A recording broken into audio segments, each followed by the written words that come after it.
एक महाभागवत अनन्य भक्त श्री चंद्रहास जी महाराज, उनके पावन चरित्र का अपने लोग श्रवण करते हैं। इससे भक्ति बहुत घनीभूत होती है। भगवान व्यास देव जी ने इस महान पावन चरित्र की रचना करके फलस्तुति में लिखा है, जो चंद्रहास जी के चरित्र का श्रवण और मनन करेगा उसके हृदय में हरि चरणों में अमोघ प्रीति हो जाएगी, अनन्य भक्ति हो जाएगी। केरल देश में एक परम मेधावी सुधार्मिक नाम के राजा राज्य करते थे। धर्म पूर्वक चलना, प्रजा का पालन करना और भगवान नाम जप करना, शास्त्र विधि से बिल्कुल कभी प्रतिकूल एक भी आचरण जीवन में नहीं किया। तो उनके यहां महाभागवत चंद्रहास जी का प्रादुर्भाव होता है। ये महाभाग्यशाली मूल नक्षत्र में प्रकट हुए।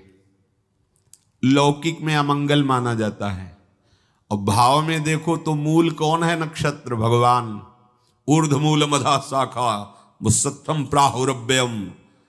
सबके मूल कौन है? श्री भगवान। किस नक्षत्र में पैदा हुए? मूल में, भगवत स्वरूप। इधर बधाई प्रारंभ है कि राजकुमार का प्रादुर्भाव हुआ है। चंद्रहास जी प्रकट हुए तो बोले कृष्ण। जैसे बालक रोता है ऐसे उनकी आवाज में निकला कृष्ण कृष्ण। बड़ा आनंद हुआ सुधार्मिक राजा को कि हमारे कोई महाभागवत पधारा है, क्योंकि ये भजन करके पूर्व जन्म में ऐसी भागवती की स्थिति प्राप्त की कि अबोध अवस्था में ही श्रीमुख से कृष्ण नाम निकल रहा है। आनंद उत्सव मनाया जा रहा है। राजा है, राजकुमार प्रकट हुआ। और दूसरी बात, वो स्वयं भक्त हैं और भगवान का ऐसा भक्त जो जन्म लेते ही कृष्ण नाम उच्चारण किया। ये आनंद ज्यादा दिन टिका नहीं। रोज बधाइयां हो रही, आनंद उत्सव मनाए जा रहे। शत्रु पक्ष के राजाओं ने मिलकर कहा यही अवसर है, आक्रमण कर दिया जाए और केरलाधिपति का सब पूरा महल घेर करके कोई एक भी न बचने पावे। शत्रु पक्ष के राजाओं ने घेर लिया।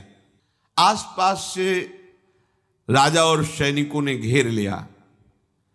अब वो असावधान थे, आनंद में पुत्र हुआ है, बधाइयां, कोई संभावना ही नहीं थी। गुप्त रूप से शत्रु पक्ष के राजाओं ने आक्रमण करके घेर लिया। अब राजाओं की कई सेनाएं और इनकी असावधानी पूर्वक आनंदमयी वृत्ति में कोई पहले से पता हो तो तैयारी करते, तत्काल आक्रमण को रोकने का प्रयास किया पर असफल रहे। इनके सैनिक भी मारे गए, राजा भी मारे गए, राजमहल को घेर लिया गया। कोई भी एक भी बच के न जाने पावे।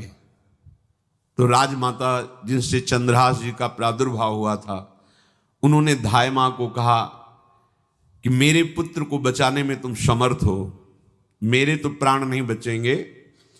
अगर ये लोग नहीं मारते तो मैं अपने पति के शव के साथ सती हो जाऊंगी। पहले ऐसी धार्मिक निष्ठा माताओं बहनों में होती थी कि धाय मां ने विचार किया कैसे बचा सकती हूं, आसपास तो सब सैनिक घेरे हुए हैं। तत्काल उसने विचार किया कि अगर हम इनको राजकुमार की तरह ले जाती है तो हमें भी मारा जाएगा और इनको भी मारा जाएगा। देखो कितनी विपत्ति जन्म लेते हैं। भक्त का वैभव दिव्य होता है, चिदानंदमय होता है। ये तो पापियों के पास भी वैभव है, रुपया पैसा कुटुंब परिवार। भगवान के दास के पास जो वैभव होता है वो अचिंत्य है, तुम चिंतन भी नहीं कर सकते, ऐसा वैभव होता है। धाय मां ने सेविका का रूप तत्काल लिया, जैसे पोछा झाड़ू लगाने वाले, और कुछ दोने पत्तल डाले, उनके नीचे चंद्रहास जी को डाला, ऊपर से करके इसे माथे पे रख के निकली। सैनिकों ने पूछा इसमें क्या है? तो उनका राजघराने के दोने पत्ते जूठे दिखा। ऐसे नीचे किया तो देखा सब ऊपर जूठन पड़ा। हाँ चल निकल, जल्दी भाग यहां से निकल। ऐसे ही चंद्रहास जी को उस दासी ने, जो धाय मां ने बचा लिया, वो कुंतलपुर पहुंची और वहां के जो मंत्री दृष्ट बुद्धि थे उनसे प्रार्थना की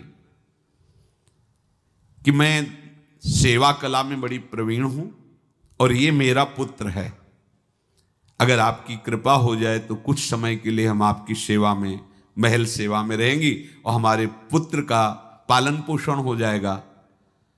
उनकी परीक्षा ली गई तो राजघराने की सेविका थी, परम प्रवीण थी, पर उन्होंने ये परिचय नहीं बताया।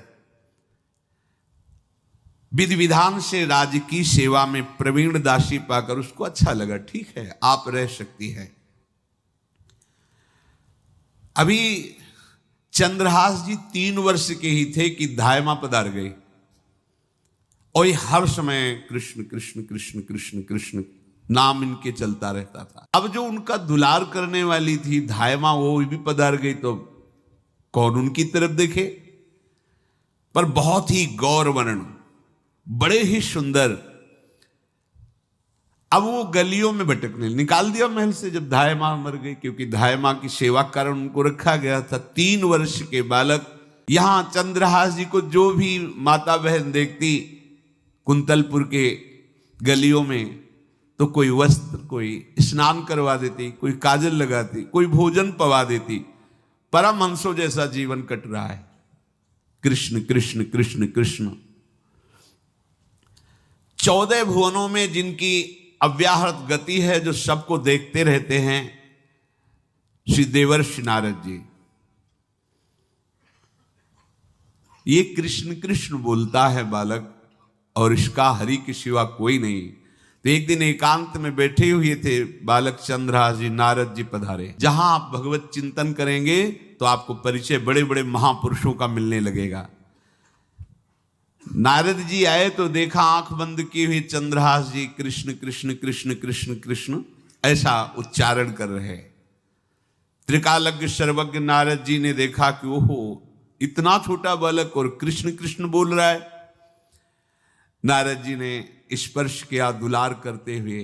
सुनो, आंख खोलो। आंख खोल के देखा